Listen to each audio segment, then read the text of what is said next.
bienvenida a Conversando con Esmirna. Gracias por acompañarnos. Hoy estaremos conversando con la exdiputada nacional por el partido Alianza por la Democracia, Guadalupe Valdés, quien además es economista y se define como una defensora de los derechos humanos. Guadalupe nació en México y es hija de madre mexicana y padre dominicano. ¿Es así, Guadalupe? Sí, muchísimas gracias por invitarme y por la presentación que haces. Nací en México, pero he vivido y amo a República Dominicana como mi patria, porque toda mi vida, desde los 5 años, la he realizado aquí. Temas de la militancia, yo tuve militancia político-partidaria desde los 16 años hasta el año 2016, cuando concluí con la militancia partidaria por una decisión de la Alianza por la Democracia, y a partir de ese momento no he tenido militancia partidaria. Me he mantenido en la participación ciudadana, social, acompañando a organizaciones sociales de mujeres, de niños, niñas, adolescentes, de agricultores, de campesinos, en la lucha contra la corrupción y la impunidad. Mi rol en este momento, mis energías, la estoy dedicando a esas causas que llevan los diferentes sectores por sus derechos y por una vida digna. A propósito de este tema, Guadalupe, hace unos días usted fue entrevistada para optar por la opción de defensora del pueblo. Nos gustaría saber qué la motivó a usted a aspirar a esta posición. Bueno, yo me postulé el año pasado a la Defensoría del Pueblo, justamente porque durante toda mi vida es lo que yo he realizado. He defendido las causas de los derechos de las personas, porque considero que eso es fundamental en un Estado social y de derecho. Cuando me postulé, y también porque varias organizaciones de entrada siempre me lo habían planteado, es porque espero que la Cámara de Diputados haga una selección en base a los criterios que establece la Constitución y la Ley de la Defensoría del Pueblo, que sobre todo que se respete que la persona que sea elegida que sean postulados a las ternas cumpla con lo que establece el artículo 11 de la Ley del Defensor del Pueblo, de que no puede no puede tener vínculos partidarios en ese momento la persona que vaya a ser electo. Pero quiero señalar que hay postulantes que están ajustando su situación a no tener, por ejemplo, esa militancia, y me parece que esa forma de interpretar las leyes no se corresponde con una mirada de institucionalidad, de desarrollo y de bienestar para el país. Las leyes tienen que ser cumplidas tal cual, no pueden ser interpretadas en base a intereses particulares en un momento específico. Guadalupe, entonces, a tu entender, ¿cuál sería el papel que debe desempeñar el defensor del pueblo? La Defensoría del Pueblo, y digo defensoría porque puede ser un hombre o una mujer que ocupe esta función, aunque la ley está hecha como el defensor del pueblo. Y son de los temas que tenemos que superar cuando haya reformas constitucionales o cuando se elaboren nuevas leyes en nuestro país, esa mirada de que pueden ser hombres o mujeres los que ocupen las funciones públicas. La Defensoría del Pueblo tiene la facultad de ser una instancia para mediar entre los ciudadanos y ciudadanas que no han recibido o sienten que sus derechos han sido vulnerados porque no han recibido un servicio de calidad, la prestación de un servicio de calidad de parte de una administración pública o de parte de un servidor privado. Por ejemplo, el servicio de agua o el servicio de electricidad o el servicio de educación o de salud, pero también con respecto a los derechos que se llaman derechos colectivos y difusos. Por ejemplo, si un ciudadano o ciudadana considera que las instituciones, por ejemplo, medio ambiente, el Ministerio de Medio Ambiente, no está adoptando las medidas para protegerle su derecho a un ambiente, a un aire saludable o a que no haya ruido, porque eso es un derecho que tienen las personas y estos son los derechos colectivos y difusos. En esa medida, la Defensoría del Pueblo tiene que intervenir para establecer entonces un diálogo entre el ministerio correspondiente y el ciudadano o ciudadana y adoptar las medidas correspondientes. ¿Entiendes tú que en el país se vulneran los derechos de algunos sectores como la niñez, la clase baja o los envejecientes? Hay vulnerabilidad de derechos en el país. O sea, lamentablemente, cuando hablamos de derechos, estamos hablando que estos tienen que ser garantizados con políticas públicas y tiene que haber la inversión necesaria en el presupuesto general del Estado.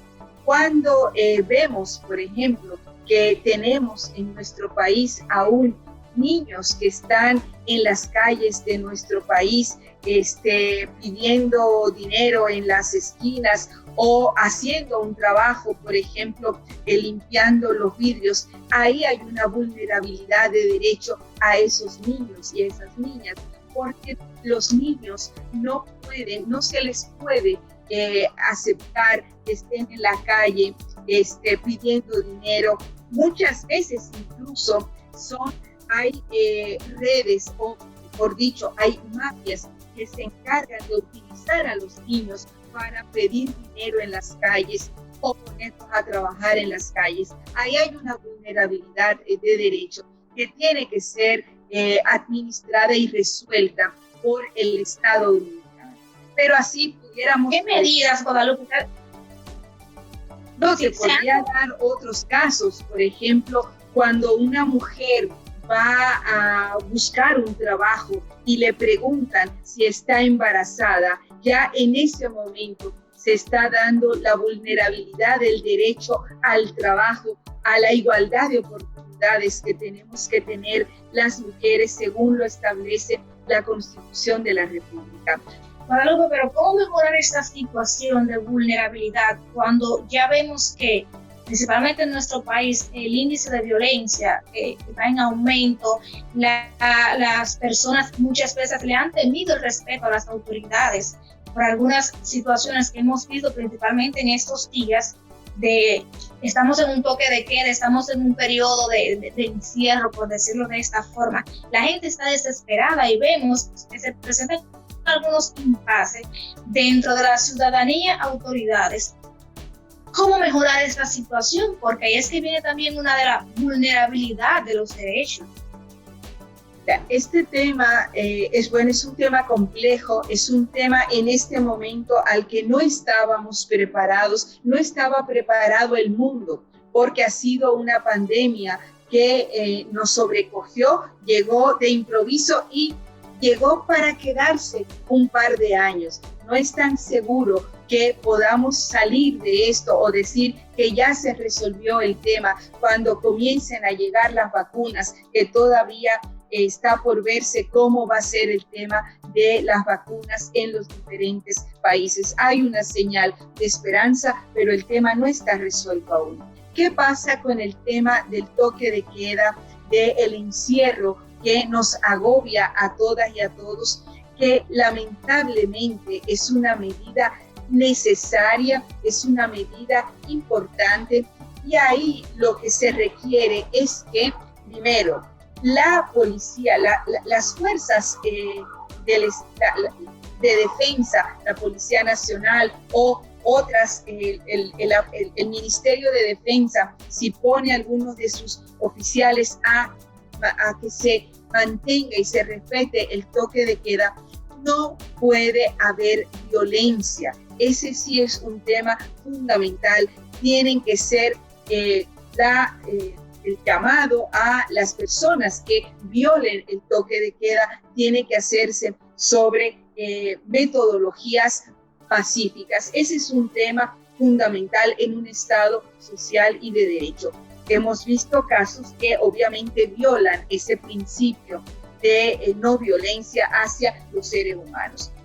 Segundo aspecto, me parece que es fundamental que el Estado, las instituciones del Estado dominicano, tanto del sector público como del sector privado y la cooperación internacional, sumen esfuerzos, los medios de comunicación, sumemos esfuerzos para educar. Hay que educar a la población, hay que comunicar a la población la importancia de las medidas claves del uso de la mascarilla, del distanciamiento social, porque lo que hay es que prevenir el no enfermarse. Entonces, hay que hacer educación con sensibilización con la población en el sentido de que el toque de queda en este momento de emergencia no es un toque de queda impuesto por acciones de carácter autoritaria de nuestras autoridades, que normalmente cuando hay una dictadura,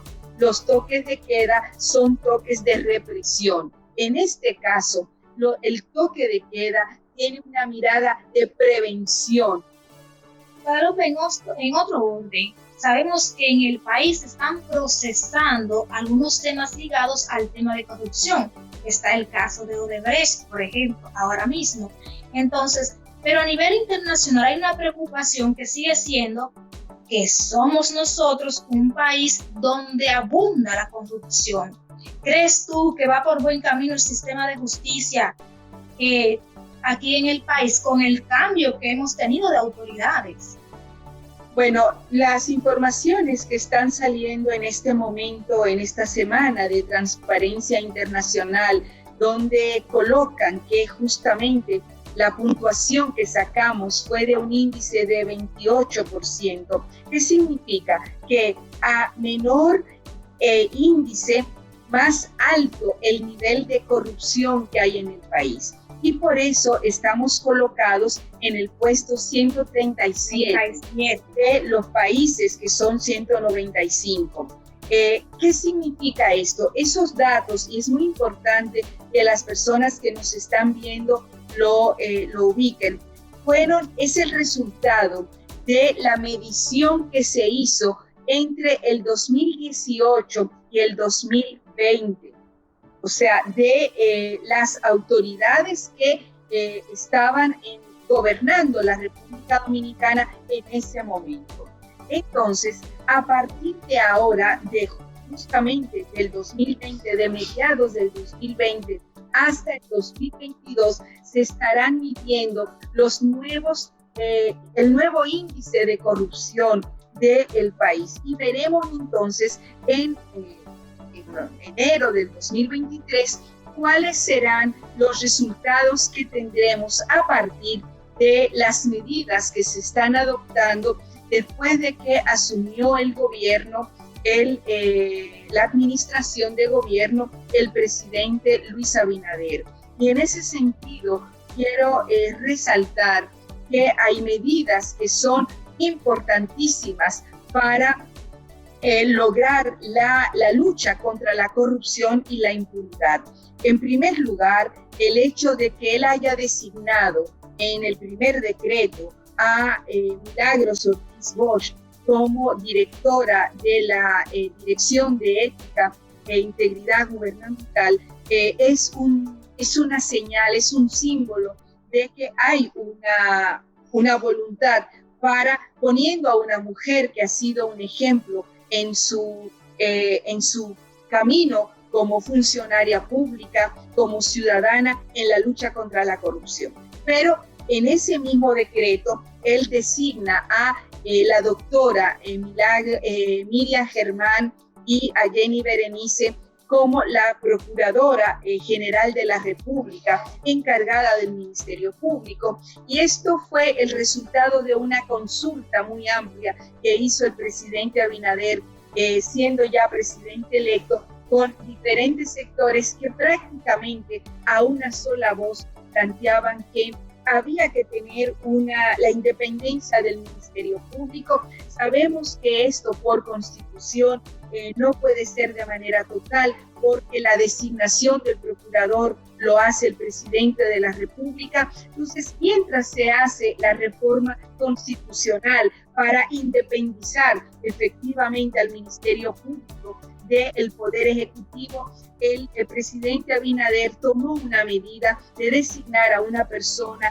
que es íntegra, que es independiente, que es objetiva y que es justa cuando tiene que tomar decisiones. Y esto es una señal de esperanza. Confiamos que obviamente ella no lo puede hacer sola, sino ella y el equipo que le acompaña, donde está Jenny Berenice, donde está Wilson Camacho y todos los fiscales que forman parte del equipo de la Procuraduría General de la República, puedan tener las condiciones, necesitan recursos para poder investigar la cantidad de casos de corrupción que hay en el país. Obviamente que no todos los casos se podrán investigar al mismo tiempo, hay que priorizar. Ya vimos ahora en diciembre cómo se tomaron las primeras medidas con la operación antipulpo, y nosotros esperamos que se sigan investigando los casos de corrupción en el país, sobre todo los casos más graves en ese sentido. Sin embargo, es muy importante que haya una línea desde el Ministerio Público en el país de que no se archiven los expedientes de corrupción. Hemos visto que los expedientes de corrupción no perimen, como se ha señalado ya, y esto es muy importante. Y otra medida que tomó el presidente Abinader hace unas semanas, que nos parece fundamental, fue la designación de un equipo de abogados para la recuperación de lo robado, y del dinero público que ha sido robado. Esta ha sido una demanda de Marcha Verde, movimiento en el que yo participo activamente, pero también las medidas que se están tomando desde la Dirección General de Compras y Contrataciones para estudiar más de 200 expedientes que ellos encontraron que tenían anomalías en los procesos, en los procedimientos, y tramitarlos hacia el Ministerio Público, que es la instancia que tiene que investigar, hacer los expedientes y someter a la justicia a los que se demuestre o se tenga la sospecha de que han cometido actos de corrupción. Ya para finalizar, Guadalupe, este conversatorio que hemos tenido el día de hoy, tú fuiste diputada por unos 6 años, además eres economista. Nos gustaría saber cómo consideras que se está manejando el país en materia de economía y con el agravante de que estamos viviendo una pandemia como el COVID-19. Bueno, este es uno de los temas más difíciles para abordar. Hay mucha incertidumbre aún, no solamente a nivel del país, yo diría que a nivel mundial y a nivel de América Latina y el Caribe, dado que en algún momento se esperaba, por ejemplo, países que se abrieron en sus economías, como España, Italia, Inglaterra, Francia, Alemania, Canadá, en estos días que han tenido que volver a cerrar las economías, y esto es realmente preocupante para la vida de la humanidad, porque justamente hay un tema de salud, que es el COVID-19, que está teniendo y va a tener efectos muy graves en lo económico. Ya hemos escuchado en instancias como la CEPAL, que es una instancia de análisis económico para América Latina y el Caribe, indicar que esta situación que estamos transitando a nivel económico indica incluso una pérdida, un retroceso hacia prácticamente 2 décadas atrás, en temas, por ejemplo, del crecimiento económico. Hay países que están teniendo crecimiento económico por debajo de cero. En el caso de la República Dominicana, se proyectaba que íbamos a tener un crecimiento de 3-4%, cuando tuvimos en algún momento crecimientos más altos en la región de un 7.5%, pero en este momento, en ese sentido, hay incertidumbre. Si bien nosotros en temas económicos estamos orientando la mirada, por ejemplo, hacia el sector turístico, se está tratando de ver cómo motivar que haya inversiones en el sector turístico. El sector turístico no va a poder realmente recuperarse, como señalaron incluso los directivos de Azonadores y de propio Punta Cana, hasta principios del próximo año, del 2022. Entonces, las políticas económicas tienen que estar orientadas hacia decisiones como la que lanzó el presidente Abinader en el día de ayer, de invertir en la recuperación de las pequeñas y medianas empresas. Nosotros queremos propiciar que haya inversión también hacia el campo, hacia la agricultura familiar, hacia la producción local de alimentos en nuestros campos, para que las mujeres rurales, nuestros agricultores y agricultoras familiares puedan producir alimentos y que estos alimentos tengan mercado a precios justos, porque esa es una manera de paliar la pobreza, no solamente en los centros urbanos, sino tomando en cuenta las grandes mayorías que viven en los centros, en las áreas rurales de nuestro país. Hay que generar políticas económicas integrales, hay que generar políticas en este momento de redistribución de la riqueza, y ahí un llamado al sector privado, que es un momento en el cual las ganancias que ellos han tenido durante muchos años tienen que recogerse, porque es lo que nos está diciendo la pandemia, y ahí hay que escuchar a, para mí es una referencia, el Papa Francisco, que dice: no se puede generar tantas ganancias en este momento para el sector privado, porque eso va en contra de la vida de la humanidad y de la gente. Así que pensemos en generar políticas inclusivas, políticas redistributivas, en las cuales lo que pongamos en el centro sea la vida y la dignidad de las personas. Gracias, Guadalupe, por habernos acompañado en este tan interesante conversatorio. Guadalupe Valdés es diputada nacional por la Alianza por la Democracia, quien además es economista. Gracias por habernos acompañado, y ustedes continúen en sintonía con toda nuestra programación, y será hasta una próxima entrega de Conversando con Esmirna.